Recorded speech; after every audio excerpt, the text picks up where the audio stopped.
welcome to the Literacy Link, the podcast where we break down the skills and knowledge needed to thrive in today's fast-paced and interconnected world. I'm Rhea Batalier, your host for today. In today's episode, we talk about 21st century literacies. What does it mean to be literate in our modern age? Beyond reading and writing, what skills do we need to navigate a world driven by technology, information, and diversity? To help us explore this question, I'm thrilled to welcome our guests, Miss Beverly, Josephine, and Syra. Literacy educators, author, or researcher with extensive experience in understanding in teaching 21st century literacy.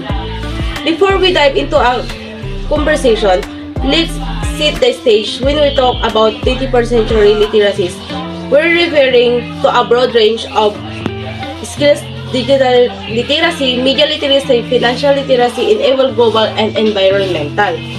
These are the skills to help us navigate our increasingly complex and connected world. Before we start on our question, let me introduce again Miss Beverly, Josephine, and Syra. Thank you for joining us today. Thank you, Ms. Rhea. It's great to be here.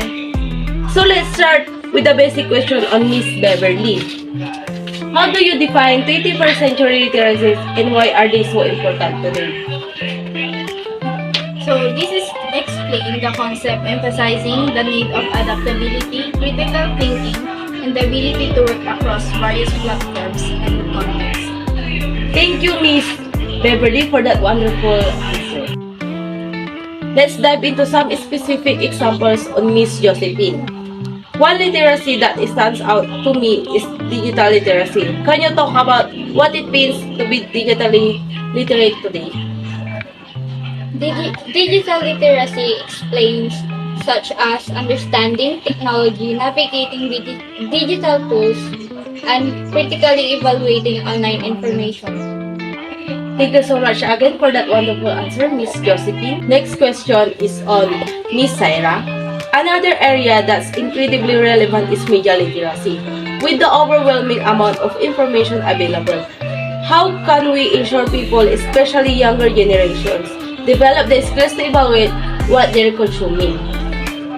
Guest discusses media literacy, the importance of questioning sources, and how to discern credible information from misinformation. Thank you, Miss Syra, for that wonderful answer. So let's go back again on Miss Beverly. Those are fantastic insights. Are there other literacies you think are particularly crucial, like financial literacy or global literacy? This elaborates on other key literacies and their real-world applications. Thank you, Miss Beverly. So for you, Miss Syra, now that we've covered the 21st century literacies, let's talk about how to develop them. What strategies or practices do you recommend for individuals or educators to build these skills?